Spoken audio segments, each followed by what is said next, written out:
These are this afternoon's top stories. Prime Minister Harris addresses PEP program. USVI authorities seize $145,000 and ATM thieves blow up England post office.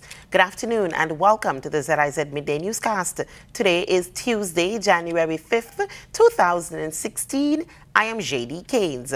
In national news, Prime Minister Dr. the Honorable Timothy Harris addressed the People's Employment Program, or PEP initiative, while speaking to the nation on January 1st.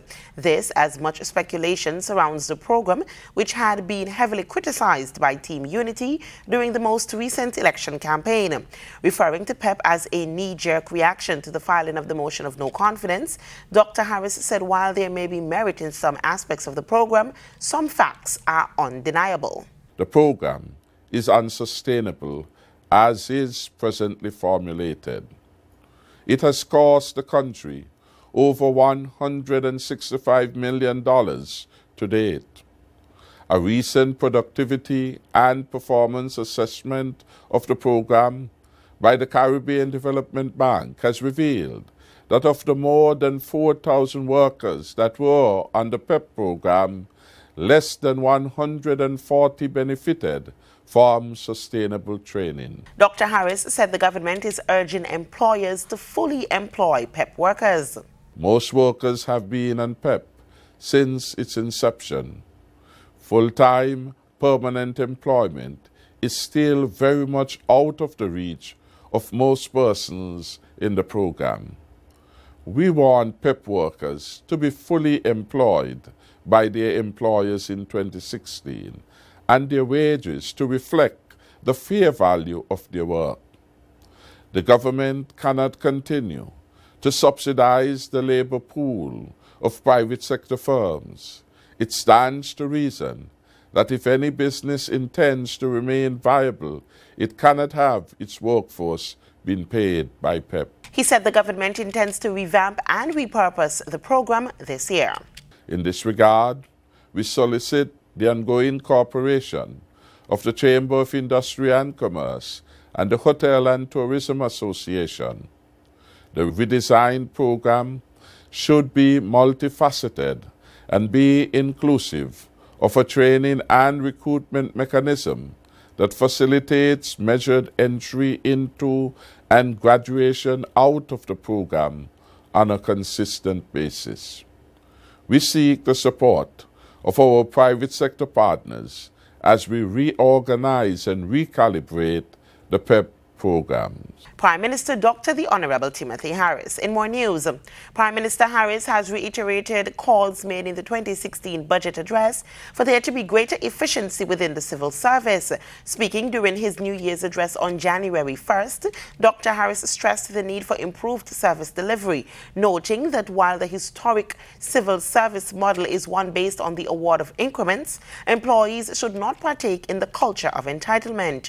Simply put, top quality service is required both in the public and private sectors. By extension, salaries and increments must be tied to productivity and performance, with promotions being based on merit. He commented on some of the changes that will take effect this year. In 2016, there will be heightened efforts to advance our public sector reform program, beginning with the completion of job descriptions where none currently exists, and the development of matching performance appraisals to accurately determine execution of assigned duties. And there's still no word from the authorities on an alleged robbery at Mapao on Port Zante. This morning, attempts were made to speak with officials within the Royal St. Christopher and Nevis Police Force after news spread on Monday morning of an alleged robbery at the popular venue. ZIZ will continue to provide updates on that matter. Looking for news online? Check out ZIZonline.com. Go to www.zizonline.com on any of your devices to find sports, local, regional, and international news, live radio, and TV. To stay in the know, like us on Facebook for ZIZ news and content on your newsfeed.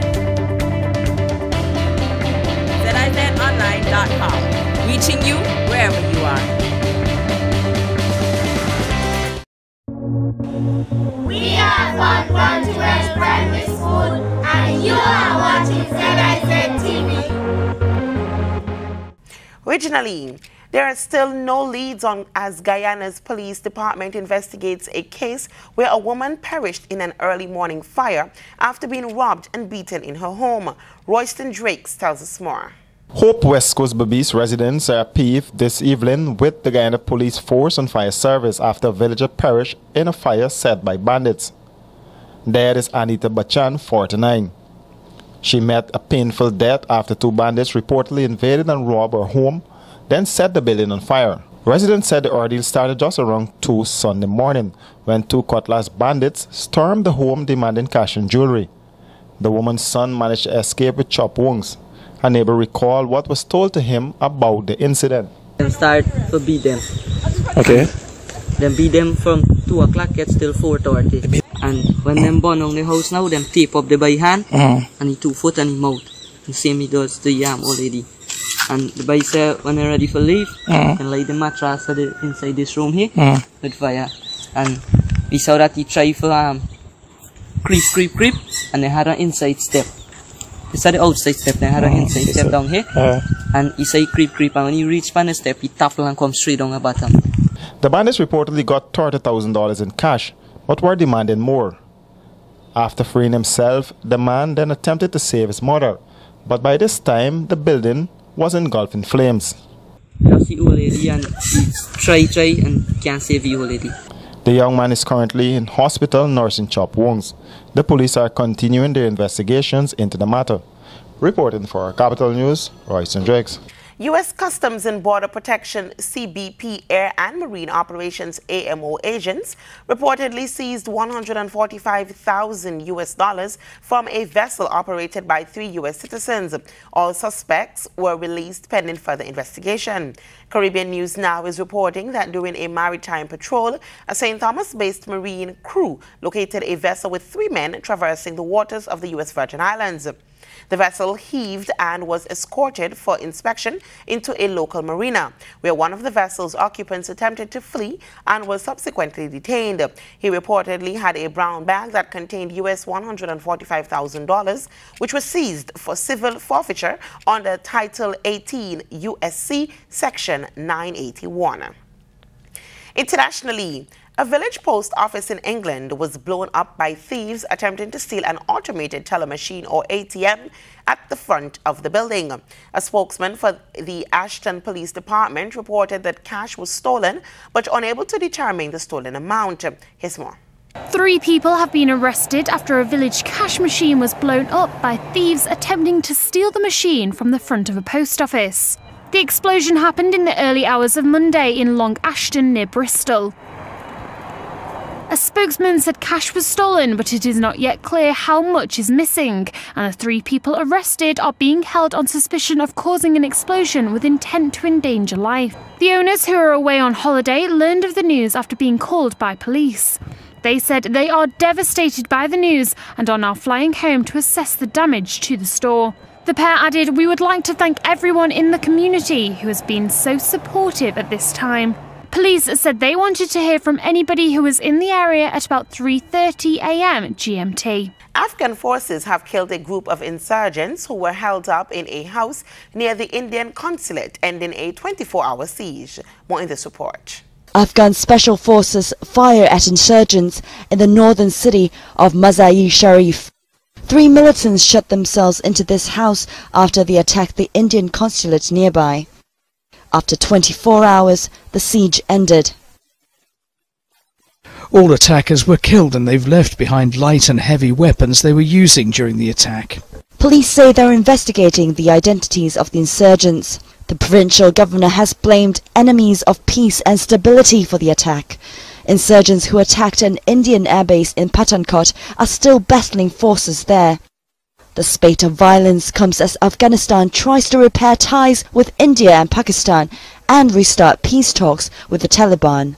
And now taking a look at the weather. Temperatures today will peak at 77 degrees Fahrenheit. A gentle breeze will be blowing from the east at 7 miles per hour. Skies today will be partly sunny with brief passing showers, while tonight's skies are expected to be partly cloudy at times with widely scattered showers.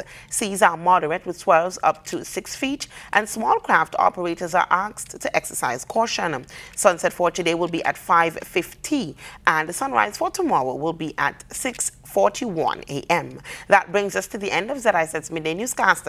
Join us this evening for these stories and more in detail. I have been your presenter, JD Gaines. Have a great afternoon.